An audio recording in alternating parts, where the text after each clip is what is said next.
my channel Mind Atlas. Today we will discuss about question answer from chapter Grassroots Democracy Part 3 Local Government in Urban Areas. हमने जो chapter था urban areas की government उसको हमने बहुत ही अच्छे से डिस्कस कर लिया था पार्ट 1 एंड पार्ट 2 में। आज हम इसके जो इंपॉर्टेंट क्वेश्चंस हैं जो आपके पेपर में आएंगे उसके बारे में डिस्कस करेंगे। So first question is that what are urban local bodies and what is their functions. Urban local bodies क्या हैं और इनके फंक्शंस क्या हैं। So the grassroot institutions of the local self government administrate and manage and cities and the towns. क्या है urban local bodies? जो institutions हैं जो एडमिनिस्ट्रेट कर रहा है और मैनेज कर रहा है किसको, सिटीज को एंड टाउन्स को, वो क्या है अर्बन लोकल बॉडीज। जैसे पंचायत इंस्टीट्यूशंस है वो विलेज को एडमिनिस्ट्रेट एंड मैनेज करता है, तो जो अर्बन लोकल बॉडीज हैं वो क्या करते हैं, जो सिटीज हैं जो टाउन्स हैं उनको मैनेज एंड एडमिनिस्ट्रेट करता है। ओके, सो इसके फंक्शंस क्या है? अर्बन प्लानिंग, जो प्लानिंग है शहर की उसको प्लानिंग करता है, उसका बंदोबस्त करता है, उसकी एडमिनिस्ट्रेट करता है उसको अच्छे से। And public health, sanitation and civic amenities, infrastructure, public welfare and the revenue collections जो हम करते हैं, जो हमारी गवर्नमेंट है सेंट्रल लेवल पे करती है। तो जो लोकल लेवल पे ऐसे काम है जो health, education, sanitization and tax collections, public welfare किसके अंडर आते हैं? In urban areas, urban local bodies. तो अर्बन लोकल बॉडीज क्या है? जो अर्बन एरियाज को एडमिनिस्ट्रेट एंड मैनेज करती हैं, that is called the urban local bodies. Okay, second है why are they importance in governance and democracy. जो urban local bodies है उसकी क्या इंपॉर्टेंस है इन गवर्नेंस एंड डेमोक्रेसी में? They bring administration close to the people. जो administration है, जो उनकी पार्टिसिपेशन है वो कहाँ लेकर आती है? Closer to the people. तो एग्जाम्पल, जैसे किसी शहर में कोई प्रॉब्लम है तो वो प्रॉब्लम को सॉल्व करने के लिए कहाँ जाएंगे? एमसी के पास जाएंगे और उनको वो सॉल्व करेगा। ओके, तो इसका यही मतलब है कि ये to bring administration close to the people. Okay, they allow citizen to directly participate in decision making. तो जो डिसीजन मेकिंग होती हैं ये क्या अलो करता है? पीपल्स को directly participate in decision making. जैसे एग्जांपल है, जैसे कोई प्रॉब्लम्स है इन अर्बन एरियाज तो वहां क्या होगा, एक मीटिंग बुलाई जाएगी और अकॉर्डिंग टू द मीटिंग जो लोग हैं वो कहेंगे और उनका ओपिनियन होगा, उसके अकॉर्डिंग ही क्या करेंगे, सोल्यूशन निकलेगा। Okay, characteristic of good urban local bodies. तो गुड अर्बन लोकल बॉडीज की क्या कैरेक्टरिस्टिक्स हैं? तो अर्बन लोकल बॉडी कैसी होनी चाहिए? ओके, ट्रांसपेरेंट होनी चाहिए। इसका क्या मतलब है? जो इलेक्शंस हैं वो फेयर हो, ऐसे नहीं है वो करप्टेड हो, पैसे देकर हम उसको खरीद ले उन वोट्स को, ऐसा नहीं। ट्रांसपेरेंट होनी चाहिए और ऐसा है कि पब्लिक को पता होना चाहिए कि जो इलेक्शंस हैं वो फेयर हुई हैं। ओके, नेक्स्ट है फाइनेंशियली इंडिपेंडेंट। जो बॉडीज हैं वो फाइनेंशियली इंडिपेंडेंट होनी चाहिए। इसका मतलब ऐसे है कि जैसे हमने कुछ बनाना है, कोई हेल्थ के लिए, एजुकेशन के लिए, हमने पास पैसा होना चाहिए, फाइनेंशियली इंडिपेंडेंस होनी चाहिए कि हम उस पैसे यूज कर बना सके for the public welfare. Efficient delivers essential civic service.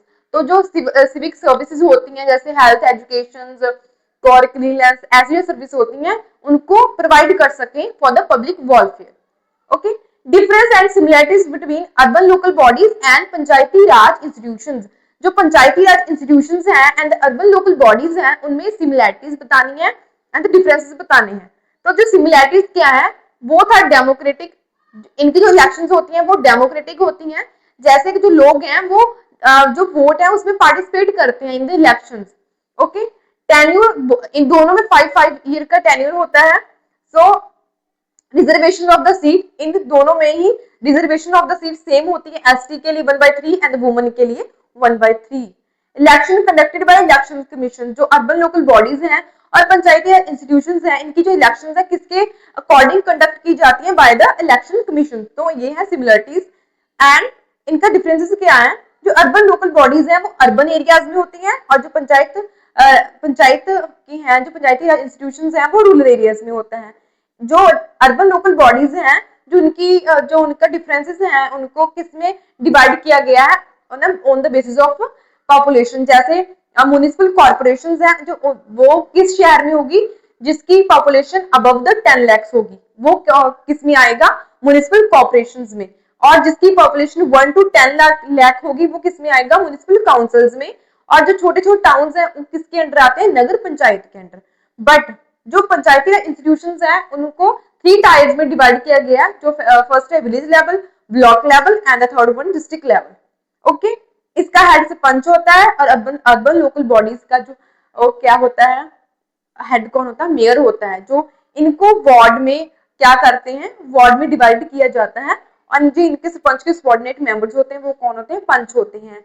Okay, और अर्बन लोकल बॉडीज के सबऑर्डिनेट क्या होते हैं, एमसीज होते हैं। ओके, नेक्स्ट है difference between municipal corporation, council and nagar panchayat. हमने municipal corporation, municipal council and nagar panchayat में डिफरेंस बताना है। So first one is municipal corporation. Municipal corporation क्या है, जिसकी जो पॉपुलेशन है अबव 10 लाख होगी वो किसके अंडर आएगा, वो एरिया क्या होगा, म्युनिसिपल कॉर्पोरेशन। जिसकी पॉपुलेशन 1 to 10 लाख होगी वो किसके अंडर आएगा, म्युनिसिपल काउंसिल के अंदर। और जो स्मॉल टाउन्स है वो किसके अंदर आते हैं, नगर पंचायत के अंदर। ओके, नेक्स्ट है what are wards and roles of ward committees. Wards क्या हैं और कमेटी के रोल्स बताने हैं वार्ड कमेटी के। Cities are divided into smaller town are called ward. इतनी बड़ी सिटीज हैं, जो इतनी बड़ी सिटीज की एडमिनिस्ट्रेशन करना बहुत ही डिफिकल्ट है। जो सिटीज है उसको वार्ड्स में डिवाइड किया जाता है, छोटे छोटे हिस्सों में डिवाइड किया जाता है, उसे हम क्या कहते हैं, वार्ड। ये क्यों इंपॉर्टेंट है वार्ड में, वार्ड में डिवाइड करना, क्योंकि जो उनकी एडमिनिस्ट्रेशन है और उनका मैनेजमेंट है वो अच्छे से हो पाए। ओके, जो रोल क्या है वार्ड कमेटी के, क्लीननेस, जो एरिया का क्लीननेस करना, organisation, health, water supply, drainage etcetera किसके अंडर आते हैं, वो वार्ड कमेटी की रिस्पॉन्सिबिलिटी है provide to public. Okay, meaning of participatory democracy. Participatory democracy का क्या मतलब है, it's very important. Actively care of areas, people of government work together, public participation. Participatory democracy तो मीनिंग क्या है, जो वर्ड है पार्टिसिपेटरी, पार्टिसिपेट करना। जब लोग पार्टिसिपेट करते हैं इन डेमोक्रेसी जैसे इलेक्शंस में, वोट्स में, वो क्या है example of the participatory democracy. जो एरियाज है उनकी एक्टिवली केयर करना, रिस्पॉन्सिबिलिटी को समझना, वो क्या है, पार्टिसिपेटरी डेमोक्रेसी। और the public participation in the problems in the elections, ये सब किसकी एग्जांपल्स हैं, पब्लिक पार्टिसिपेटरी डेमोक्रेसी की। Okay, how local bodies get money. जो अर्बन लोकल बॉडीज हैं वो कैसे मनी को हासिल करते हैं, उनके पास पैसा कहां से आता है, तो थोड़ा बहुत जो पैसा होता है, तो थोड़ा पैसा होता है वो गवर्नमेंट प्रोवाइड करती है बाय द स्कीम्स। ऐसे ऐसे स्कीम्स आ जाती हैं कि हमने वुमेन्स को कुछ पैसे देने हैं फॉर देयर वेलफेयर, तो वो गवर्नमेंट प्रोवाइड करती है बाय द स्कीम्स। ओके, वो फंड होता है। तो जो उनके पास खुद का इंडिपेंडेंट फाइनेंशियल होता है वो कहां से आता है, प्रॉपर्टी टैक्स, वो टैक्स लगाते हैं प्रॉपर्टी के ऊपर। वाटर चार्जेस करते हैं, जैसे कोई वाटर सप्लाई देनी है तो एक मंथ का एग्जांपल है, एक मंथ का मान लीजिए जो लोग हैं वो कितना देंगे, 500 देंगे, तो ऐसे वाटर चार्जेस होते हैं। And the licence fees, paid services, जो सर्विसेज होती हैं पेड होती हैं, जैसे हमने एरिया क्लीनेस करनी है तो वो जो सर्विस है वो हम जो लोग हैं वो पैसे देंगे वो सर्विस लेने के लिए। Okay, right about Madras corporation and cleanest city of Indore. हमने किसके बारे में, मद्रास कॉर्पोरेशन के बारे में and the cleanest city of the Indore के बारे में बताना है। सो मद्रास कॉर्पोरेशन क्या है, जो मद्रास कॉर्पोरेशन थी, मद्रास क्या है, एक सिटी है, ये क्या है, मद्रास कॉर्पोरेशन स्टैब्लिश्ड इन 29 सितंबर 1688। जैसे म्युनिसिपल कॉर्पोरेशन होती है, म्युनिसिपल कॉर्पोरेशन क्या है, जिसकी जो पॉपुलेशन है अबव 10 लाख होती है वो क्या होता है, म्युनिसिपल कॉर्पोरेशन होता है। ऐसे ही जो मद्रास कॉर्पोरेशन है वो 29 सितंबर को एंड 1688 में स्टैब्लिश की गई, जो कि ओल्डेस्ट म्युनिसिपल कॉर्पोरेशन है इन द इंडिया। ओके, जो एक्ट था पार्लियामेंट का 1772, उसने मद्रास को पावर दी कि वो टैक्स कलेक्ट कर सकता है और इंडिपेंडेंटली यूज कर सकता है for the better administration. Okay, so next है क्लीनेस्ट सिटी ऑफ इंदौर। तो एग्जांपल है cleanest city of the Indore की एक स्कीम है जो क्या है, स्वच्छ सर्वेक्षण, क्या है, स्वच्छ सर्वेक्षण स्कीम है, जिसके अंडर क्या होता है, जो सिटीज हैं वो पार्टिसिपेट करती हैं एंड अपनी सिटीज को क्लीन करती हैं on the basis of cleanness. क्या होता है, जो सिटीज की रैंकिंग होती है, तो वो क्या है, जो इंदौर है, जो उसकी रैंकिंग क्या है, फर्स्ट है जी। 7 साल से ये फर्स्ट रैंकिंग है किसकी, इंदौर की। I hope you understand. Next है right about importance of local government. Local government की क्या इंपॉर्टेंस है in democracy, in the public welfare.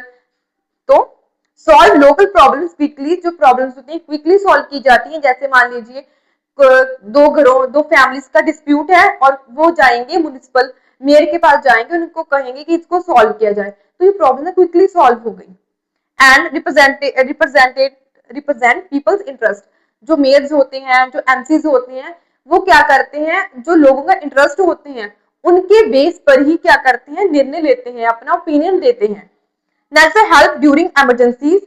जैसे किसी एरिया में फ्लड आ गया तो किसकी किसकी रिस्पॉन्सिबिलिटी है, ये अर्बन लोकल बॉडीज की रिस्पॉन्सिबिलिटी है कि अपने अपने एरियाज को सर्विस प्रोवाइड करना and the help in the emergency. So encourage public participation. जो लोग हैं इसमें एक्टिवली पार्टिसिपेट करते हैं, जो कुछ ऐसी जो प्रॉब्लम्स होती हैं वो इनके पास जाते हैं, उनको सॉल्व करवाते हैं, तो हम कह सकते हैं जो लोग हैं वो एक्टिवली पार्टिसिपेट करते हैं।